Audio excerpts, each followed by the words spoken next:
حاضرین محترم، میں نے اپنی زندگی میں بہت کم اتنی بھرپور لکھنے والی شخصیت دیکھی ہے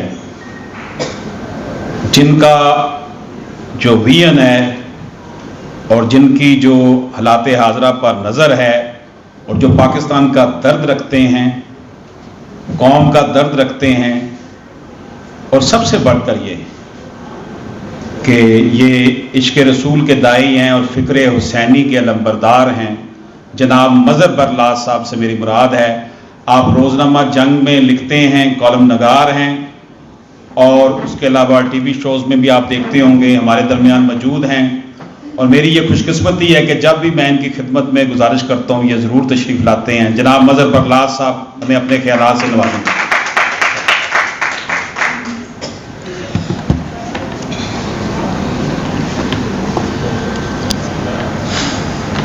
بسم اللہ الرحمن الرحیم۔ صاحبزادہ صاحب نے تعارف میں بہت سی باتیں کہہ دی ہیں۔ میں بیچارہ سادہ سا بندہ، نہ میں ٹی وی دیکھتا ہوں، نہ اخبار پڑھتا ہوں، اور سچی بات ہے میں کتابیں بھی نہیں پڑھتا۔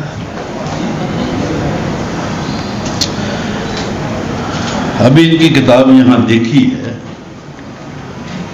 لیکن میں یہ روحانیت کے دنیا کے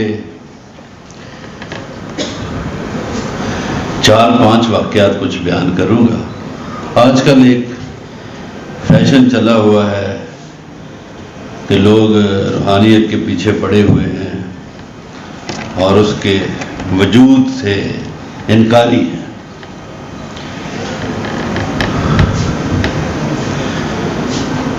کتاب ان کی من کی نگری، اللہ تعالیٰ نے انسانوں کو کبھی یہ نہیں کہا کہ میں نے ان کے دماغ بدل دیے۔ اللہ نے ہمیشہ یہ کہا میں نے ان کے دل پھیر دیے۔ کبھی فرمایا میں نے ان کے دلوں پر مہر لگا دی۔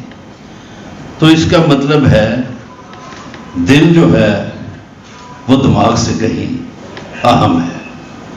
شاید اسی لیے اقبال نے کہا تھا بے خطر کود پڑا آتش نمرود میں عشق، عقل ہے محو تماشا لب امام ابھی۔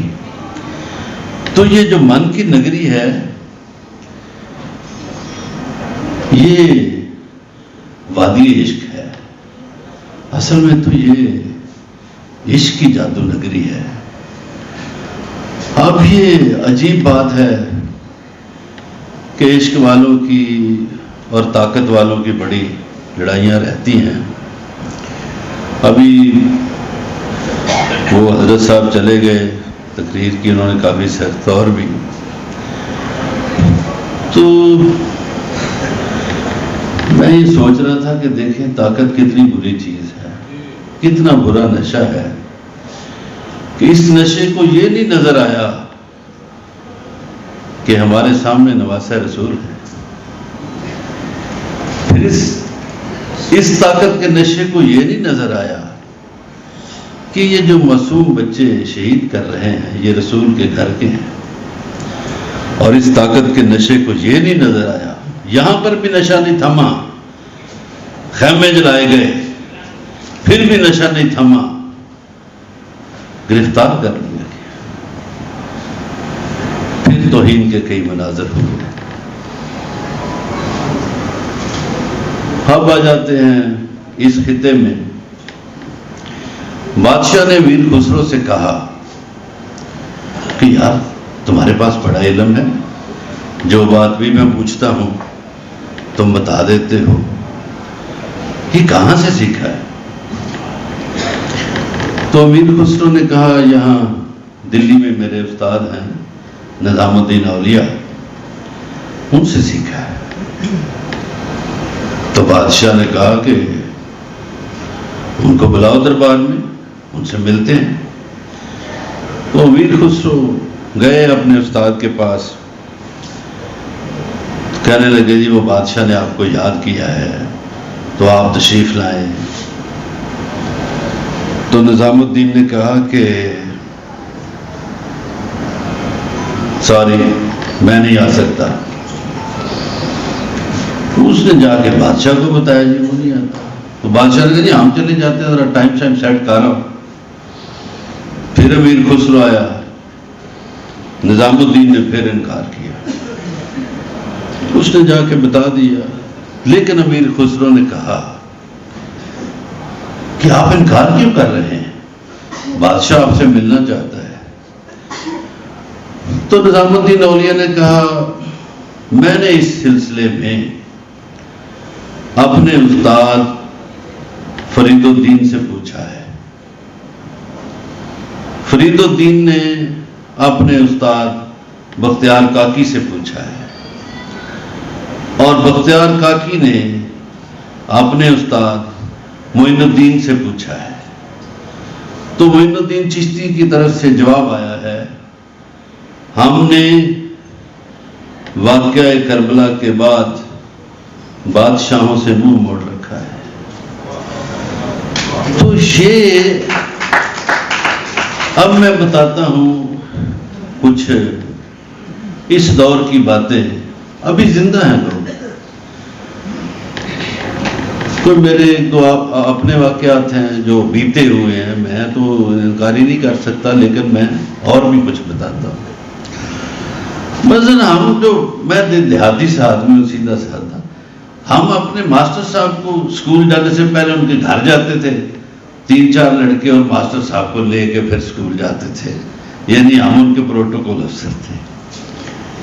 وہ ایک دن میں گیا تو ابھی باقی لڑکے 2 نہیں آئے تھے, تو ایک بندہ کلین شیو آ گیا. تو ہمیں تو پتہ نہیں تھا کون ہے, اردو بول رہا تھا, ہم پکے پنجابی. تو اس نے کہا یہ 31 اکتوبر 84 کا واقعہ ہے. اس نے کہا آج نہیں رہے گی, آج مر جائے گی. ہم نے کہا پتہ نہیں اس کو کہہ رہے ہیں. ہم نے کہا جی وہ میں نصیر الدین کہہ رہا ہوں. ہم نے اچھا. وہ اتنی دیر میں ہم نے ماسٹر صاحب کو اطلاع دی کہ کوئی بندہ کلین شیو آیا ہے, صوفی نصیر الدین بتاتا ہے اپنا نام. تو اس نے یہ کئی باتیں. خیر میں نے جرت کی, میں نے کہا جی صوفی صاحب یہ کون نہیں رہے گی. اس نے کہا یہ اندرا آج چلی جائے. ہم نے کہا ایسے ہی پتہ نہیں بات کی ہے.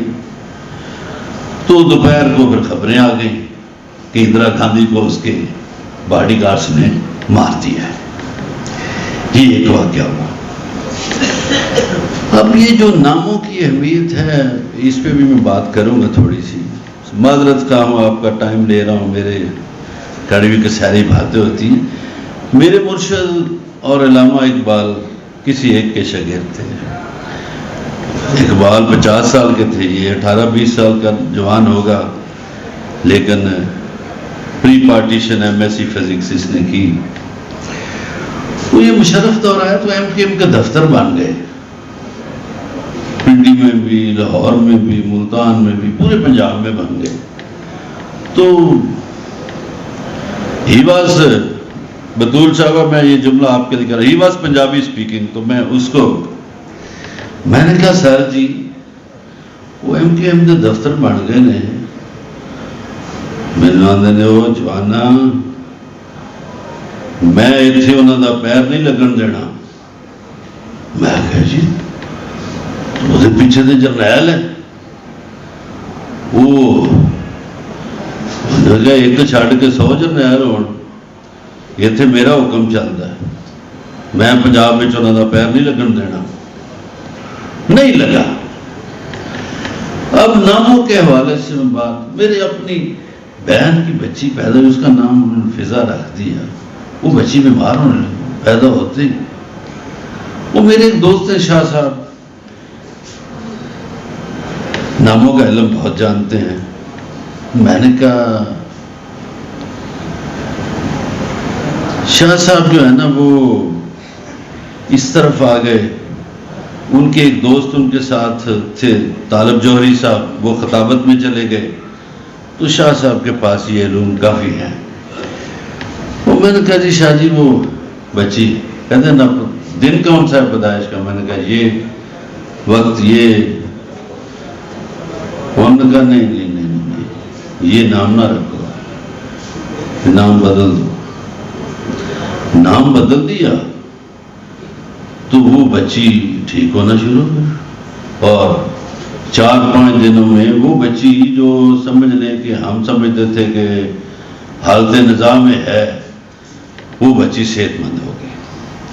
ابھی ایک مشہور صحافی ہیں حامد میر، حامد میر کا نام حارث میر رکھا گیا تھا۔ وہ والد ان کے کا نام وارث میر تھا۔ وارث میر کوئی روحانیت پرست نہیں تھے، لیکن حامد میر کی ماں بہت روحانیت پرست تھی۔ تو اس بچے کا نام چونکہ حارث میر تھا، تو حارث میر صاحب جو ہیں یہ بیمار رہنے لگے۔ حکیموں، طبیبوں اور ڈاکٹروں نے ایک طرح سے لا علاج قرار دیا۔ تو حامد کہتا ہے ایک دن میری والدہ نے مجھے گود میں اٹھایا اور فلاں جگہ چلی گئی، لاہور میں کسی درویش کے ہم۔ تو اسے دور سے دیکھا، ابھی کہتا ہم دور ہی تھے، او کڑیے یہ تو نام بدل دے۔ میں کہا جی یہ تو نام بدل دیا؟ ہاں۔ میں نے کہا جی کی نام ہے دا؟ ہاں جی حارث۔ انہوں نے کہا چل حامد رکھ چھڑ۔ تو یہ وہ پھر ایک دن یہ اگلا واقعہ پھر مجھے حامد میر نے سنایا، کہتا ہے جی پھر ہماری عقیدت اور بڑھ گئی، میرا نام بدلا تو میں ہفتے 2 ہفتے میں تندرست ہوتا گیا، صحت مند ہو گیا۔ ہم ہر سال پھر عرس پہ جاتے تھے، تو ایک دفعہ ہم گئے تو عصر کا وقت تھا، بارش بہت شدید، میری ماں پریشان اور مجھے کہتی آج تیرے پیو نے میری کو ہڈی پسلی توڑ چڑنی ہے، اور ایسے ہی انہاں گلاں دے بڑا خلاف ہے۔ کہتے ادھر ایک بزرگ کھڑے ہیں، پتہ نہیں کیا ہوا ان کو، انہوں نے میری والدہ سے کہا او کڑیے اے منڈا لے چل دس تو گھر پہنچ شامی، شام تو پہلے گھر پہنچ۔ میں کہا بارش ہو رہی، ماں میری کہتی بارش ہو رہی، بارش ہو رہی، تب نہیں پہنتی بارش۔ وہ حامد میر صاحب کہتے ہیں جی ہم وہاں سے اپنے گھر تک آئے، ہمارے ارد گرد بارش ہوتی رہی، نہ چھینٹا میری ماں پہ پڑا نہ مجھ پہ پڑا، ابھی زندہ ہے آپ پوچھ سکتے ہیں۔ ایک شخصیت ہے عمران خان، ان کا وہ میاں بشیر والا واقعہ تو آپ سب کو پتہ ہے، وہ کرکٹ والا جو تھا وائن بوتم والا، لیکن ایک اور واقعہ ہے جو نئی لوگوں کو پتہ۔ یہ 50 کی دہائی کی ابتدا ہے، وہ نواب سعادت قریشی کی بیگم اور شوکت خانم دونوں بہت دوست تھیں۔ یہ ساہیوال میں ایک ایسی خاتون کے پاس گئیں جو من کی نگری کی خاتون تھی، ذمہ دار خاتون تھی، لیکن اللہ نے انہیں علم و فضل سے نوازا تھا۔ یہ دونوں عورتیں گئیں، وہ سعادت قریشی کی بیگم کو انہوں نے کہا، سعادت قریشی بعد میں پنجاب کے وزیر اعلیٰ بھی رہے، انہوں نے کہا وہ تیرا پتر جڑا نا پیدا ہوئے گا تو وہ پھر فوج چلا جائے گا، ان سال پرابلم ہو جائے گا، فوج چھڑ دے کے آ جائے گا اور گھر بہ جائے گا۔ اسی طرح شوکت خانم سے کہنے لگی کہ تمہارے ہاں جو بچہ پیدا ہوگا تمہارا نام وہ دنیا میں بہت روشن کرے گا اور بہت ریئر ہوگا۔ اور وہ بات آج سچ ایک ہسپتال شوکت خانم بنا دی ہے، اس کا نام ہی بڑا ہے، وہ اپنی والدہ کا نام روشن کر رہا ہے۔ اسی طرح کے بے شمار واقعات ہیں جو انسانی زندگی سے جڑے ہوئے ہیں، لوگ انکار کرتے ہیں.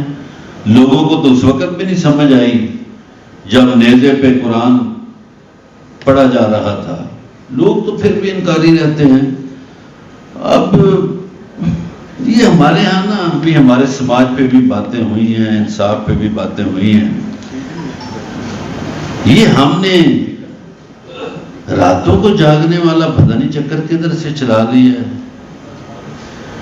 یہ مولا علی سے سوال ہوا، انہوں نے کہا جی یہ بکرا جو ہے، بکری اتنے بچے دیتی ہے اتنے عرصے بعد، اور ہم سارا سال بکرے کھاتے بھی ہیں، قربانی پہ بھی بکرے کرتے ہیں، اور بکروں کے ریوڑ ہیں. کتی جو ہے وہ اتنے بچے دیتی ہے اتنے عرصے بعد، اور کتا ہم کھاتے بھی نہیں. کتوں کے ریوڑ نہیں ہے، انجڑ. تو مولا علی نے فرمایا یہ تو برکت کا معاملہ ہے. تو اس شخص نے کہا جی وہ کیسے؟ مولا علی نے فرمایا بکری عشاء کے ساتھ سو جاتی ہے اور سحری کے وقت بکری اٹھی ہوتی ہے، اس کے بعد بکری برکت سمیٹتی ہے. کتا ساری رات لور لور پھرتا ہے، اور سورج چڑھنے کا وقت آتا ہے یا برکت کا وقت آتا ہے سحری کا تو سو جاتا ہے. اب آپ تم اس شخص سے کہنے لگے تم اپنے بارے میں خود فیصلہ کرو کہ تم برکت والوں میں آنا چاہتے ہو، کتوں میں شمار ہونا چاہتے ہو. اور میری دعا ہے آپ لوگ کو اللہ تعالیٰ برکت والوں میں شامل کرے. یہ چین دیکھیے نا کہ یہ ایسی طرح کی، میں نے بیجنگ میں ان سے کہا جی آپ کا جو سب سے بڑا مال ہے وہ کب بند ہوتا ہے؟ انہوں نے کہا جی جو لیٹ سب سے بند ہوتا ہے وہ شام 7 بجے. یہی حال انگلینڈ والوں کا ہے، یورپ کے ملکوں کا ہے. ہم نے پتہ نہیں کدھر سے رواج، نہ ہمارا مذہب یہ رواج دیتا ہے، ہم نے پتہ نہیں کدھر سے سیکھ لیا ہے. میں دیکھ رہا ہوتا ہوں یہ شال میں ادھر لکشمی میں اور رات کو 12:30 بجے بھی کڑھائی گوشت کھا رہے ہیں. تو پتہ نہیں، وہ ہمیں اپنی عادات میں بھی نبی پاک کے احکامات اپنانے چاہیے. آخری بات کر کے اجازت چاہوں گا کہ من کی نگری کو سمیٹتے ہوئے میں معافی چاہتا ہوں، ٹائم زیادہ لے لیے صاحب آپ سب سے، کہ وہ ہندوؤں کی بستی تھی، وہاں مشہور تھا تو یہ جو مسلمانوں کا یہ بندہ ہے نا، یہ ہندوؤں کے ہاتھ سے کوئی چیز نہیں کھاتا پیتا. بابا فرید کے بارے میں تھا. وہ شادی ہوئی ایک لڑکی کی، وہ کہیں سے بیائی آئی اس بستی میں، تو اس نے کہا جی میں جاؤں گی، میں اپنے ہاتھ سے پلاؤں گی. انہوں نے کہا بھائی ٹرائی کر لو، ہمارے تو پاس یہی انفارمیشن ہے کہ مسلمانوں کا یہ صوفی ہندوؤں کے ہاتھ سے کوئی چیز کھاتا پیتا نہیں ہے. خیر وہ لڑکا جس کی شادی ہوئی تھی وہ اور وہ لڑکی دونوں مٹکا اٹھا کے شربت کا چلے گئے. اتفاق سے روزے تھے تو ان کو 3-4 بج گئے، عصر کا وقت ہو گیا. اور نے کہا جی بابا جی میں آپ کے لیے، میرا نام فلاں ہے تو شربت لائی ہوں. اچھا بڑی مہربانی. آپ نے ایک مرید سے کہا کہ یار یہ رکھ دو روزہ، اس سے کھولیں گے. وہ لڑکی تو جو طے کر کے آئی تھی میں نے ہاتھ سے پلانا ہے، وہ اس نے کہا نہیں بابا جی میری خواہش ہے، میرے دل کی خواہش ہے، میں اپنے ہاتھ سے آپ کو پلانا چاہتی ہوں. تو بابا جی نے کہا لاؤ بھائی مٹکا. اس لڑکی کو لاؤ جی. اس نے پیالے میں شربت ڈال دیا، بابا جی نے پی لیا. وہ جب رخصت ہوئے تو بابا جی کے اپنے مرید والے ہو گئے. وہ جی تو سنگ ہی کیتا ہے، اثر ویلے روزہ توڑ لیا ہے. ایک ہی کیتا ہے کہ ہندو کڑی دے کہن تے اثر ویلے روزہ توڑ لیا. وہ دو گلاں بابا جی نے سنیا تو اس بعد کہنے لگے گل سنو، روزہ ٹوٹ جائے تے کفارہ ہے، دل ٹوٹن دا کوئی کفارہ ہے؟ بہت شکریہ.